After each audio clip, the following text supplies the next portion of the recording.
பரமா படிடா. Hello guys, welcome back to my channel. இன்றைக்கி நம்ம என்ன சம்மரி பார்க்க போகிறோம் அப்படின்னா, தி மித் ஆஃப் சிசிபஸ். இதை எழுதினவங்க ஆல்ஃபர்ட் கேமஸ். இவர் ஒரு French Algerian philosopher, author, journalist and also Nobel prize winning writer. So இந்த பர்டிகுலர் எஸ்ஸே இது 1942 ஃபர்ஸ்ட் பப்ளிஷ் பண்ணியிருக்கிறாங்க. ஸோ வேர்ல்டு வார் செகண்ட் அந்த பீரியடில் தான் இது பப்ளிஷ் ஆகிருக்கு. யூரோப் வந்து ஒரு மாரல் கன்ஃபியூஷனில் இருந்த டைமில் இந்த ஒரு ஃபிலாசபிக்கல் எஸ்ஸேயை வந்து இவர் பப்ளிஷ் பண்ணியிருக்கிறாரு. இது ஒரு நாவல் அப்படின்னு சொல்ல முடியாது, ஓகேவா? கம்ப்ளீட்டாக ஒரு எஸ்ஸே மாதிரியான ஸ்ட்ரக்சரில் தான் அவர் கொடுத்துருப்பாரு. மாடர்னாக இருக்கக்கூடிய எக்ஸிஸ்டென்ஷியலிசம் அந்த பர்டிகுலர் கான்செப்டை விட அப்சர்டிசம்க்கு நிறைய இம்பார்ட்டன்ஸ் கொடுத்து எழுதியிருப்பாரு. யூஸ்வலாக நம்ம அப்சர்டிசம் அப்படின்றது, அப்சர்டிட்டின்றது எதுவுமே இல்லாமல் ஒரு மீனிங்லெஸ்ஸாக இருக்கக்கூடிய விஷயங்களை ப்ரிஃபர் பண்ண வேண்டாம்னு நம்ம சொல்லுவோம். ஆனால் இவர் என்ன சொல்கிறாரு அப்படின்னா, அதையே நீங்கள் ப்ரிஃபர் பண்ணலாம், பெட்டர் லைஃப் நீங்கள் வாழணும் அப்படின்னா அப்சர்டிட்டி தேவை அப்படின்னு சொல்கிறாரு. ஸோ இந்த மாதிரி ஒரு டிஃப்ரெண்ட் பர்ஸ்பெக்டிவில் இந்த எஸ்ஸையை ப்ரெசென்ட் பண்ணியிருக்கிறாரு. இது வந்து ஒரு க்ரீக் மித்தை இன்ஸ்பயர் பண்ணி, இவருக்கு சிசிபஸ் அப்படின்னு சொல்லக்கூடிய க்ரீக் மித்தில் இருக்கக்கூடிய ஒரு கிங்கை வந்துட்டு இன்ஸ்பயர் பண்ணி தான் இந்த ஸ்டோரி எழுதியிருக்கிறாரு. இந்த புக்கை வந்து 4 பார்ட்ஸாக டிவைட் பண்ணியிருக்கிறாங்க. ஒரிஜினலி ஃப்ரெஞ்ச் லாங்குவேஜில் எழுதிட்டு ஆஃப்டர்வர்ட்ஸ் இங்கிலீஷில் ட்ரான்ஸ்லேட் பண்ணியிருக்கிறாங்க. ஸோ கேரக்டர்ஸ் பார்த்துடலாம். சிசிபஸ் இவங்க வந்துட்டு ஒரு கிங், ஓகேவா? இவங்க வந்து காடால் ஒரு பனிஷ்மெண்ட் வாங்கப்பட்டு ஒரு விஷயத்தை லூப்பில் பண்ணிகிட்டு இருக்கிற மாதிரியான ஒரு சிச்சுவேஷன் இருக்கும். இந்த கேரக்டர் வந்து ஹியூமன் ஸ்ட்ரகிளை வந்து ரெப்ரசென்ட் பண்ணுற மாதிரி கொடுத்துருப்பாங்க. கேரக்டர்ஸ் உங்களுக்கு ஜஸ்ட் லிஸ்ட் அவுட் பண்ணுறேன், ஏன்னா அவங்கள பற்றி எக்ஸ்பிளைன் பண்ண ஆரம்பிச்சோன்னா அதுதான் எஸ்ஸேல இருக்குது. ஸோ அதனால் ஜஸ்ட் உங்களுக்கு லிஸ்ட் அவுட் பண்ணுறேன், அதை பார்த்துக்கோங்க. ஏன்னா இது வந்து ஒரு நாவல் மாதிரி கிடையாது இல்லையா? அவங்களோட கேரக்டரிஸ்டிக்ஸ் எல்லாம் தெரிஞ்சுக்கணும் அப்படின்ற மாதிரி கிடையாது. ஸோ ஜஸ்ட் லிஸ்ட் அவுட் பண்ணியிருக்கிறேன். ஓகே, சம்மரி பார்த்துடலாம். எப்படி ஸ்டார்ட் பண்ணுறாங்க அப்படின்னா, லைஃப்பில் இருக்கக்கூடிய ஒன் இம்பார்ட்டண்ட்டான philosophical question: if life is meaningless and absurd, must we kill our self? So லைஃப்பில் வந்துட்டு எந்த ஒரு மீனிங்குமே இல்லாத அப்சர்டாக இருக்குது அப்படின்னா, நம்மளை கொல்கிற மாதிரியான ஒரு நிலமையில நம்ம இருப்போமா? விச் மீன்ஸ் நம்ம வந்து சூசைட் பண்ணிக்கணுமா? நம்ம லைஃப்பில் எந்த ஒரு பர்பஸ் இல்லை, மீனிங் இல்லை, எதுவுமே இல்லாமல் ஒரு வேஸ்ட்டான ஒரு லைஃப், ஒரு வேர்த்லெஸ் லைஃப் நம்ம லீட் பண்ணிகிட்டு இருக்கிறோன்னா நம்ம சூசைட் பண்ணிக்கணுமா? ஸோ நிறைய பேருக்கு இந்த கொஷின் இருக்கும் இல்லையா? எதுக்காக என்ன படைச்சாங்க, எதுக்காக நான் பூமியில் வேஸ்ட்டாக இருக்கிறேன் அப்படின்னு சொல்லிட்டு நிறைய பேர் சூசைட் பண்ணிக்குவாங்க. ஸோ இந்த மாதிரியான கொஷின்ஸை வந்து ஒரு பேஸாக வச்சு தான் இந்த எஸ்ஸையை வந்து அவர் கன்ஸ்ட்ரக்ட் பண்ணியிருக்கிறாரு. இப்போது நார்மலாக இருக்கக்கூடியவங்க என்ன பண்ணுவாங்க? We live hoping for tomorrow. எல்லாருக்குமே ஏதோ ஒரு ப்ராப்ளம் இருக்கும். அது சின்ன பிரச்சனையோ பெரிய பிரச்சனையோ டே டு டே லைஃப்பில் எல்லோரும் ஒரு ப்ராப்ளம் ஃபேஸ் பண்ணுவோம். அப்போ நம்ம என்ன நினைப்போம்? நாளைக்கு இது சரியாயிரும் அப்படின்னு சொல்லிட்டு தான் நம்ம அந்த நாளை கடந்து போக பார்ப்போம் இல்லையா? ஆனால் நமக்கு தெரியலை, டுமாரோ அப்படின்றது வந்துட்டு க்ளோஷர் டு டெத். இப்போ 70 வயசில் இருக்கக்கூடிய ஒரு தாத்தாக்கு ஒரு ப்ராப்ளம் வருதுன்னு வச்சுக்கோங்க. அவர் நினைக்கிறாரு, சரி ஓகே நாளைக்கு இது சரியாயிரும்னு நினைக்கிறாரு. பட் அன்ஃபார்ச்சுனேட்லி நாளைக்கு அவர் இறந்து போகிறாரு அப்படின்னா அவரால் அந்த ப்ராப்ளமை சால்வ் பண்ண முடியல, அவரோட லைஃபே முடிஞ்சு போச்சு இல்லையா? ஸோ அதுதான் இவங்க சொல்கிறாங்க. நெக்ஸ்ட் டே டுமாரோ அப்படின்றது டெத்துக்கு நம்மளை க்ளோஸாக கூட்டிகிட்டு போகிற ஒரு செக்மெண்ட். அப்படி இருக்கும்போது நீங்கள் எப்படி டுமாரோன்றதை நம்பிக்கையாக பார்க்க முடியும் அப்படின்னு சொல்லி கேட்குறாரு. ஸோ இந்த வேர்ல்டில் இருக்கக்கூடிய ரொமான்டிக் ஐடியாஸ், நம்ம வந்து எல்லாருமே சர்வே ஆகிறது பாசிட்டிவான ஆப்டமிஸ்டிக்கான தாட்ஸ்னால தான் இல்லையா? ஸோ அந்த மாதிரி பாசிட்டிவான தாட்ஸ் எல்லாம் எடுத்துட்டோம் அப்படின்னா இந்த வேர்ல்டே ரொம்ப ஸ்ட்ரேஞ்சாக ஃபீல் ஆகும் அப்படின்றத சொல்கிறாங்க.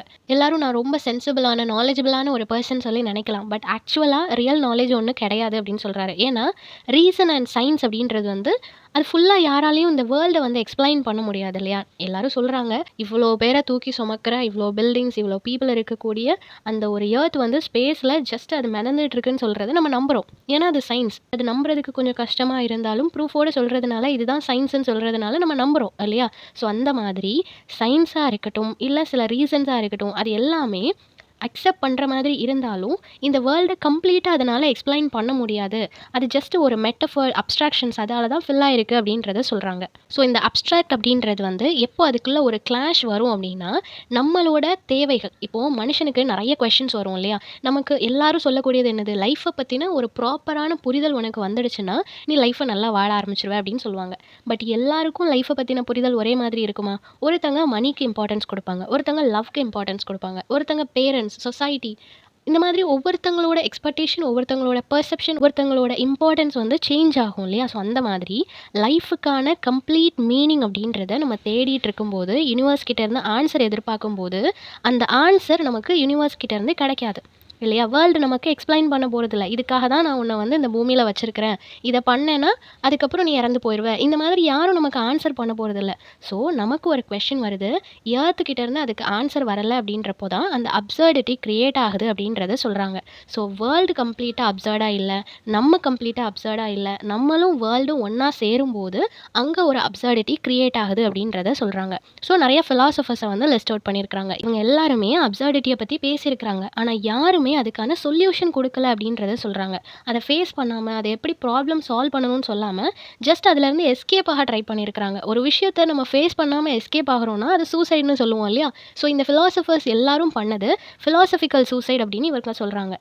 அதுலயும் பர்ட்டிகுலரா செஸ்டாஃப் அண்ட் கிகர்ட்கார்ட் இவங்க 2 பேருமே ஒரு பிலாசபிக்கல் ரீசன் கொடுக்காம, இதனால தான் இந்த மாதிரியான விஷயங்கள் எல்லாம் நடக்குதுன்னு ஒரு சொல்யூஷன் கொடுக்காம, டர்னிங் டூ காட் பக்கம் திரும்பிடுறாங்க. எதுக்கெல்லாம் நமக்கு ஆன்சர் கிடைக்கலையோ, எதெல்லாம் அன்ஆன்சர்டா இருக்கோ, அது அக்செப்டபிளா இல்லையோ, அது எல்லாத்தையும் நம்ம காடுன்னு சொல்லிடுறோம் இல்லையா? ஸோ யாருமே அதை கொஸ்டின் பண்ண மாட்டாங்க. ஆமா, கடவுள் அப்படின்றது வந்து அதுக்கான டெஃபினிஷன் நம்மளால கொடுக்க முடியாதுன்ற ஒரு க்ளோஷருக்குள்ள போயிருவாங்க. ஸோ அந்த மாதிரி பிலாசபர்ஸ் அப்படின்றவங்க சொல்யூஷன் கொடுக்கணும். அதுக்கு பதிலா இப்படி காட் பக்கம் திரும்பக்கூடாது. காட் அப்படின்றவங்கள நம்மளால கண்ணால காட்ட முடியாது. அப்படி ஒரு அப்ஸ்ட்ராக்டான விஷயம் மேல நீங்க சொல்யூஷன திருப்பக்கூடாது அப்படின்னு சொல்லி அவரு கேட்குறாரு. ஸோ கேமஸ் என்ன சொல்றாரு அப்படின்னா, இந்த மாதிரி எஸ்கேபிசம் ஒரு விஷயத்துலேருந்து எஸ்கேப் ஆகி ஓடுறது, இல்லைன்னா அதே விஷயத்த திரும்ப திரும்ப பண்ணுறது, இந்த மாதிரியெல்லாம் இருக்கிறது டிஸ்ஹானஸ்டான ஒரு விஷயம். அதுக்கு பதிலா அப்சர்டை வந்து நீங்கள் சீரியஸாக எடுத்துக்கோங்க அப்படின்றத சொல்கிறாங்க. வேர்ல்டு அப்படின்னா அதில் அப்சர்டிட்டி இருக்கும். உங்களுக்குள்ளேயும் இருக்கும், உங்களை சுற்றி இருக்கிறவங்க கிட்டேயும் இருக்கும். இந்த வேர்ல்டு ஃபுல்லாக ஒரு அப்சர்டிட்டி இருக்கும். அதை நீங்கள் அக்செப்ட் பண்ணிக்கோங்க அப்படின்னு சொல்லி கேட்குறாங்க. அதாவது living with a contradiction without fail hope.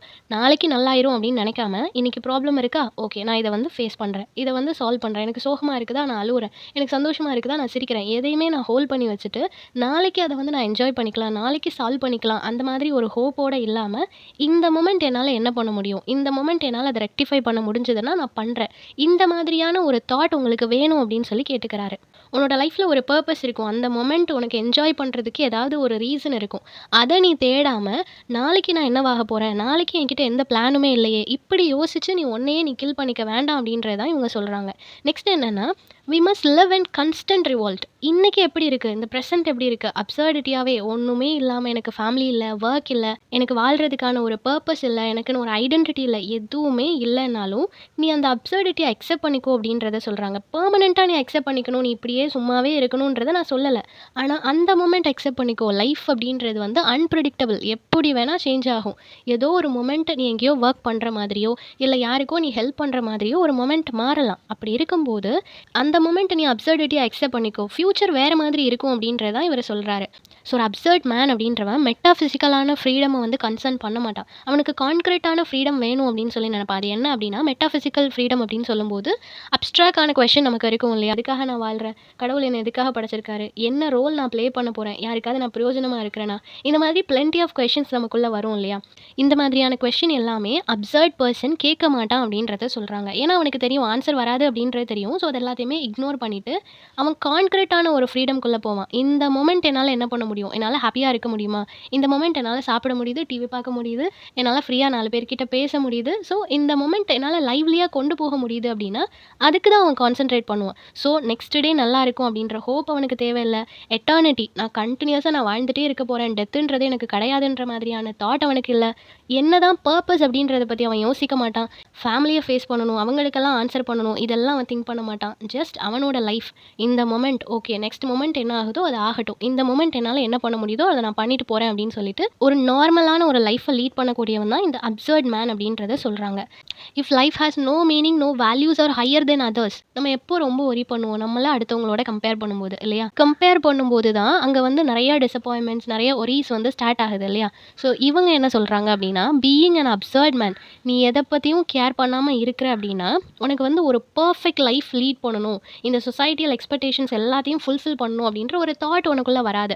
இப்போது பர்ஃபெக்டான ஒரு லைஃப் லீட் பண்ணணும்னு நினைக்கிறவன் என்ன செய்வான், அவன் பெஸ்ட் லைஃப் லீட் பண்ணணும்னா நான் நிறைய ஃபிலாசபிக்கல் புக்ஸ் எல்லாம் ரீட் பண்ணணும், காலையில் 5 மணிக்கே எந்திக்கணும், ஜாகிங் போகணும், ஹெல்தியான ஃபுட்ஸ் தான் சாப்பிடணும், இந்த மாதிரி அவனுக்கு ஒரு ரொட்டீன் இருக்கும் இல்லையா? ஸோ வேல்யூபிளான ஒரு லைஃப்னா இதுதான் அப்படின்னு சொல்லி அவன் வாழ்ந்துட்டு இருப்பான்.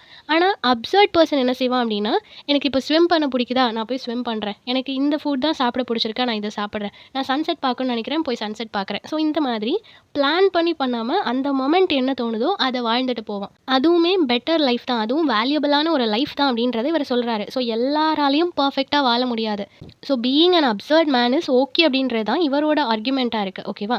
ஸோ லைஃப்பில் எப்போவுமே பெஸ்ட்டாக இருக்கணும், பர்ஃபெக்டாக இருக்கணும்னு கம்பேர் பண்ணாமல் உனக்கு என்ன பிடிச்சிருக்கோ, உனக்கு என்ன வருதோ அதுக்கேற்ற மாதிரியான ஒரு லைஃப்பை நீ வித்தவுட் கேர் எதை பற்றியும் பெருசாக ஒரி பண்ணிக்காம நீ வாழ்ந்துட்டு போ அப்படின்றத சொல்கிறாரு. நெக்ஸ்ட் என்ன சொல்கிறாங்க அப்படின்னா, from fully accepting the absurd. இப்போ நீ வந்து எப்போ இந்த அப்சர்டிட்டியை கம்ப்ளீட்டாக அக்செப்ட் பண்ணிக்கிறியோ அப்போ உன்னோட லைஃப்பில் வந்து ஒரு சேஞ்சஸ் உன்னால் ஃபீல் பண்ண முடியும்.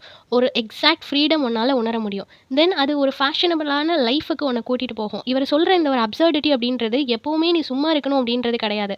நீ ஒரு ஒர்க்கில் இருக்கிற, அந்த ஒர்க் உனக்கு பிடிக்கல அப்படின்னாலும் இந்த மொமெண்ட் நான் இந்த ஒர்க்கை பார்க்குறேன், எனக்கு இப்போ தேவை இருக்குது, ஸோ நான் பார்க்குறேன், நாளைக்கு அது மாறிடும் இல்லையா? ஸோ நாளைக்கு அது மாறுமா மாறாதான்னு சொல்லி நீ கவலைப்படாமல் ஜஸ்ட் அந்த மொமெண்ட் அந்த ஒர்க்கை பண்ணுன்றதை அவர் சொல்கிறாரே தவிர, சும்மாவே நீ இருக்கலாம், சும்மா இருந்தாலே உன்னோட லைஃப் நல்லா இருக்குன்றதை அவர் சொல்லலை. ஸோ அந்த மாதிரி எடுத்துக்க வேண்டாம். நெக்ஸ்ட் பார்ட்டில் என்ன சொல்கிறாங்க அப்படின்னா, அப்சர்ட் மேன் அப்படின்றவங்க கிட்ட எந்த ஒரு எத்திக்கல் ரூலுமே ஒர்க் அவுட் ஆகாது அப்படின்றது சொல்கிறாங்க.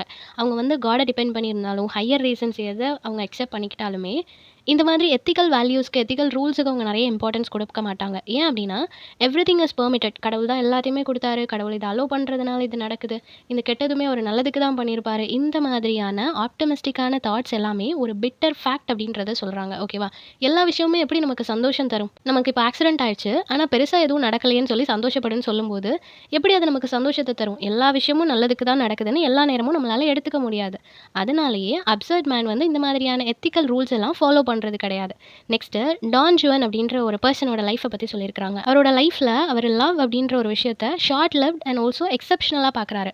நிறைய லவ் அவருக்கு வருது, நிறைய பேரை லவ் பண்ணுறாங்க, யார்கிட்டயும் ஒரு சாட்டிஸ்ஃபேக்ஷன் இல்லை, அது கம்ப்ளீட்டாக இருக்கும், லைஃப் லாங் இருக்கும் அப்படின்ற ஒரு ஃபீல் அவருக்கு வரல. விச் மீன்ஸ் அவர் வந்து ஒரு விஷயத்தை ஃபோக்கஸ் பண்ணல. ஒரு ட்ரூ லவ்வை தேடி இருந்தார் அப்படின்னா ஒரே லவ்வாக இருந்திருக்கும், அது கடைசி வரைக்கும் சக்சீட் ஆகிருக்கும். ஆனால் இவருக்கு எதுலேயுமே ஒரு சாட்டிஸ்ஃபேக்ஷன் இல்லாததுனால, அது ஒரு எக்ஸப்ஷனலான விஷயமா பார்க்கறதுனால நிறைய லவ் அவரை கடந்து போயிட்டுருக்கு. தென் ஒரு ஆக்டரை ஒரு எக்ஸாம்பிளாக கொடுத்துருக்காங்க. ஒரு ஆக்டர் இருக்கிறாங்கன்னு வச்சுக்கோங்களேன், அது எந்த ஆக்டராக வேணால் இருக்கலாம். அவங்க யாருமே ஒரு கம்ப்ளீட் லைஃப் லீட் பண்ணுறதில்ல. ஒரு 3 ஹார்ஸ் ஒரு ஸ்டேஜில் இல்லைனா ஒரு தியேட்டரில் ஒரு 2 மணி நேரம் ஒரு படம் பார்க்க போகிறோம் அப்படின்னா, அந்த படத்தில் அந்த ஆக்டர் என்ன ரோல் எடுத்திருக்கிறாங்களோ அதுக்காக அவங்க ஒரு 6 மந்த்ஸோ 1 இயரோ ஒர்க் பண்ணியிருப்பாங்க இல்லையா? ஸோ அது அவங்களோட ஒரிஜினல் கேரக்டர் கிடையாது. Each and every year R 5 years once 2 years once அவங்களோட ரோல் வந்து சேஞ்ச் ஆகிட்டே இருக்கும். ஒரு படத்தில் அவங்கள பணக்காரங்களாக நம்ம பார்க்குறோன்னா, இன்னொரு படத்தில் ஒரு பெக்கராக கூட நம்ம அவங்கள பார்க்கலாம். ஸோ அவங்களோட ரோல் வந்து சேஞ்ச் ஆகிட்டே இருக்கு இல்லையா? அதுதான் இவர் சொல்கிறாரு. இந்த மாதிரி தான் ஒரு அப்சர்ட் மேன் இருப்பான். அவனோட லைஃப்பில் நிறையா சேஞ்சஸ் இருக்கும், நிறைய ரோல் அவன் ப்ளே பண்ணுவான். ஒரே விஷயத்தை பிடிச்சி அவன் தொங்கிட்டே இருக்கணும் அப்படின்றது அவனுக்கு கிடையாது. அப்படி ஒரே விஷயத்தை அவன் பண்ணிகிட்டே இருந்தாலும், லைக் ஆக்டிங்கே அவன் பண்ணிகிட்டே இருந்தாலும் அதில் ஒரு சாட்டிஸ்ஃபேக்ஷன், அதில் ஒரு ஹாப்பினஸ் அவனுக்கு இருக்கும் அப்படின்றத சொல்கிறாங்க. தென் ஒரு கான்க்யூரர் அவரோட ஒரு அப்சர்ட் மேனை வந்து கம்பேர் பண்ணுறாங்க. அவங்க வந்து என்றைக்குமே எட்டர்னல் அப்படின்ற ஒரு விஷயம் வந்து இருக்குன்னு யாரெல்லாம் நம்புகிறாங்களோ அவங்க தான் நிறைய சேர்த்துக்கிட்டே இருப்பாங்க. நாளைக்கு வேணும், நாளைக்கு வேணும். நாளைக்கு அவங்க உயிரோட இருக்க போகிறாங்களா இல்லையான்றதே உங்களுக்கு தெரியாது. ஆனால் 30 வயசில் நான் இப்படி இருப்பேன், 40 வயசில் இப்படி இருப்பேன், என் பையனுக்கு நான் இவ்வளோ சேர்க்கணும், என் பொண்ணுக்கு இவ்வளோ சேர்க்கணும்னு சொல்லிட்டு சேர்த்துக்கிட்டே இருப்பாங்க. ஸோ அந்த மாதிரி இந்த அப்சர்ட் மேன் வந்து ஃப்யூச்சரை பற்றி யோசிக்காமல் ஆக்ஷன், இந்த மொமெண்ட் என்னால் என்ன பண்ண முடியும், இவ்வளோ சேர்க்க முடியுதா சேர்க்குறேன், இவ்வளோ நான் இழந்துட்டேன்னா இழந்துட்டு போகிறேன். ஸோ இந்த மாதிரி நிறைய திங்க் பண்ணாமல் ஆக்ஷனில் தான் நிறைய அவங்க கான்சென்ட்ரேட் பண்ணிட்டு இருப்பாங்க. ஏன்னா உங்களுக்கு தெரியும் எந்த விக்ட்ரியுமே ஃபைனல் கிடையாது. இன்றைக்கி நீ ஜெயிச்சே ஆகணும் அப்படின்னு சொல்லிட்டு ஒரு 4 மாதமாக நீ அதையே யோசித்து மென்டல் ப்ரெஷர் ஆகிறதுக்கு, இன்றைக்கி நான் ஜெயிக்கலைன்னா ஓகே, நாளைக்கு நான் ஜெயிச்சுட்டு போகிறேன், இந்த மாதிரியான ஒரு தாட் இருந்தால் நீ நிம்மதியாக இருப்ப அப்படின்றத இவங்க சொல்ல வராங்க. தேர்ட் பார்ட்டில் அப்சர்ட் கிரியேஷன். இப்போது அப்சர்ட் ஆர்ட் ஏதாவது நம்ம பார்க்குறோன்னு வச்சுக்கோங்களேன். நார்மலாக ஏதாவது ஒரு ஆர்ட் பார்க்குறோம் அப்படின்னா அதை பார்க்கும்போது அது நமக்கு ஒரு புரிதல் இருக்கும், ஓகே இதை பற்றி தான் சொல்ல வராங்க அப்படின்னு சொல்லிட்டு. பட் அப்சர்டிட்டியை பேஸ் பண்ணி வரையக்கூடிய அந்த ஆர்ட் எதுலேயுமே ஒரு ப்ராப்பரான கிளாரிட்டி இருக்காது. எதை சொல்ல வராங்க அப்படின்றது நமக்கு தெரியாது இல்லையா? ஒன்லி நமக்கு எக்ஸ்பீரியன்ஸ் மட்டும்தான் கிடைக்கும். அதை தான் ஆத்தர் சொல்கிறாரு. வேர்ல்டு ரொம்ப கிளியராக இருந்துச்சு அப்படின்னா ஆர்ட் அப்படின்ற ஒரு விஷயமே வந்திருக்காது. ஸோ அதனால் எங்கெல்லாம் அப்சர்டிட்டி இருக்கோ அங்கெல்லாம் ஸ்டஃப் இருக்கும். ஸோ அதனால் அப்சர்ட் பர்சனாக இருக்கிறது தப்பில்லை அப்படின்றது தான் சொல்ல வராரு. தென் டாஸ்டாவ்ஸ்கியோட 3 ஒர்க்ஸை சொல்லியிருக்கிறாங்க. அதில் ஃபர்ஸ்ட் 2 ஒர்க் வந்துட்டு ஃபிலாசபிக்கல் சூசைட் தான். ஸோ அதில் வந்து எக்ஸாக்டாக அவர் அப்சர்டிட்டியை வந்து ப்ராப்பராக பேசலை அப்படின்றது தான் சொல்ல வராங்க. அவர் வந்துட்டு டேர்ன் பண்ணிட்டாரு, அந்த ஐடியாஸ் அவர் ட்விஸ்ட் பண்ணிட்டாரே தவிர அந்த ப்ராப்ளம்க்கு சொல்யூஷன் அவர் குடுக்கல. ஸோ, அது ஒரு பிலாசபிக்கல் சூசைடா இருக்கு. தென் ஃபைனல் புக்ல ஹோப் அண்ட் ஃபெய்த்தோட அவர் முடிச்சிருக்கிறாரு. ஸோ, அது கம்ப்ளீட்டா ஒரு அப்சர்டிட்டில இருந்தே வெளிய வந்துருச்சு. எந்த ஒரு பெர்சன் ஹோப் அண்ட் ஃபெய்த்தோட இருக்கிறாங்களோ, அது எப்படி அப்சர்டிட்டிக்குள்ள வரும் இல்லையா? ஸோ, அதனால அப்சர்டிட்டியாவே அது இல்ல அப்படின்றதையும் சொல்லியிருக்கிறாரு. Then finally the myth of Sisyphus. இதுல வந்து என்ன சொல்றாங்க அப்படின்னா, கடவுள் கூட சண்டை போட்டு இந்த சிசிபஸ் அப்படின்ற கிங் வந்து என்ன பண்ணிட்டாங்க அப்படின்னா, ஒரு பனிஷ்மென்ட் வாங்கிட்டாங்க. கடவுள் என்ன சொல்றாரு அப்படின்னா, ஒரு பெரிய மலைக்கு கீழ ஒரு கல்லு ஒண்ணு இருக்கு. அத நீ அப்படியே உருட்டிட்டே போய் மலையோட உச்சியில வைக்கணும். அது உடனே உருண்டு கீழ வந்துரும். அகைன் நீ அத உருட்டிட்டு போய் உச்சியில வைக்கணும். ஸோ, அது எப்போ அது பாட்டுக்கு அங்க நிக்குதோ, அது வரைக்கும் நீ உருட்டிட்டே இருக்கணும்ன்றது தான் இவருக்கான பனிஷ்மென்ட். ஸோ, அது எப்பவும் நிக்க போறதில்ல. இவரும் உருட்டுறத ஸ்டார்ட் பண்ண போறதில்ல. ஸோ, அது கன்டின்யூ ஆயிட்டே இருக்கும் அப்படின்றது வந்து அவருக்கு தெரிஞ்சாலும், அது ஹேப்பியா அத பண்றாரு. ஸோ, இத தான் மாடர்ன் வொர்க்கர்ஸோட கம்பேர் பண்றாங்க. அவங்க எல்லாருமே வொர்க்க ரிப்பீட்டடா பண்ணிட்டே இருக்கிறாங்க. அவங்களுக்கு புடிச்சிருக்கோ, இல்லையோ அந்த வொர்க்க அவங்க கன்டினியூஸா பண்ற மாதிரியான ஒரு ட்ராஜிக்கான சிச்சுவேஷன் தான் அவங்களுக்கு இருக்குது. ஆனா, இவர் என்ன கேட்டுக்கிறாரு அப்படின்னா, இந்த மாதிரி ஒரு அப்சர்டான கண்டிஷன்ல நீங்க இருந்தாலும், நீங்க ஹேப்பியா இருக்கலாமே. ஸோ, எப்போ அவரோட ஃபேட்ட அவர் அக்செப்ட் பண்ணிக்கிட்டாரோ, எப்போ இதுதான் நிலைமை, நம்ம வந்து கம்ப்ளீட்டா அத உருட்டிட்டே தான் இருக்கணும்னு சொல்லி நெனச்சாரோ, அப்போ அவரோட லைஃப் வந்து நார்மல் ஆச்சு. அதே மாதிரி சிசிபஸ் வந்து ஹேப்பியா தான் இத பண்றாரு அப்படின்னு சொல்லி நம்ம நெனச்சோம்னா, அது ஹேப்பியா பண்ற மாதிரி ஆகும். ஸோ, நம்மளோட மைண்ட் செட் நம்ம லைஃப்ல ஹேப்பினஸ கொண்டு வர முடியும் அப்படின்னா, அது அவனோட தாட்ஸ்ல தான் இருக்கு இல்லையா? எப்பவுமே ஃபியூச்சர பத்தி யோசிச்சுட்டே இருக்காம, ஃபியூச்சர் பிளான்ஸ் நெறைய டிசைட் பண்ணிட்டே இருக்காம, பிரசன்ட்க்கு இம்பார்ட்டன்ஸ் குடுங்க அப்படின்றத தான் சொல்ல வராரு. தென் ஃபிரான்ஸ் கஃப்காவோட ஒரு ஸ்டேட்மெண்ட்ட மென்ஷன் பண்ணியிருக்காங்க. இவர் என்ன சொல்றாரு அப்படின்னா, இந்த அப்சர்ட் கண்டிஷன் எல்லாமே ஓகே தான். ஆனா, அது ஒரு அப்சர்ட் ரைட்டர் கிட்ட ஃபெயில் ஆகுது. ஏன்னா, அந்த ரைட்டரோட ரைட்டிங்ல அவர் ஹோப்ப பத்தி தான் எழுதியிருக்கிறாரு அப்படின்றத சொல்றாங்க. ஸோ, லைஃப்ல யாரா இருந்தாலும், எப்பவா இருந்தாலும், ஏதோ ஒரு எண்டிங்ல நம்ம ஹோப் கொண்டு வந்து தான் முடிக்கிறோம் இல்லையா? ஸோ, அப்சர்ட் ரைட்டராவே இருந்தாலும், அவரே ஹோப்ப பத்தி தான் பேசுறாரு அப்படின்றப்போ, அது எப்படி ஒரு அப்சர்ட் ரைட்டிங்கா மாறும் அப்படின்றத சொல்லியிருக்காங்க. கடைசியா முடிக்கும்போது என்ன சொல்றாங்க அப்படின்னா, சிசிஃபஸ் வந்து இப்ப அந்த ராக்க கொண்டு போய் அந்த ஹில்லோட உச்சியில வச்சாலும், அது திரும்ப இவரு கீழ வர்றதுக்குள்ள அந்த ராக்கும் கீழ வந்துரும் இல்லையா? ஸோ, அதே மாதிரி தான் லைஃப்ல ப்ராப்ளம் அப்படின்றது என்னதான், எங்க தான் நம்ம ஓடுனாலும் நம்மள தொரத்தி வரதான் செய்யும். எல்லா மனுஷனுக்கும். பில்லியனருக்கும் ப்ராப்ளம் இருக்கும். எவ்வளோ பெரிய செலிபிரிட்டிக்கும் ப்ராப்ளம் இருக்கும். ஸோ, அந்த மாதிரி ப்ராப்ளம் அப்படின்றது நம்மகிட்ட வந்துட்டே தான் இருக்கும். எவ்வளோ தூரம் ஓடுனாலும் அத நம்ம ஃபேஸ் பண்ணி தான் ஆகணும். ஸோ, ஒரு அப்சர்ட் மேன் அப்படின்றவன் அதையே யோசிச்சுட்டு இருக்க மாட்டான். அத சால்வ் பண்றேன்னு சொல்லி அதுக்காக வொர்க் பண்ணுவானே தவிர, ஓடிட்டே இருக்க மாட்டான் அப்படின்றத சொல்றாங்க.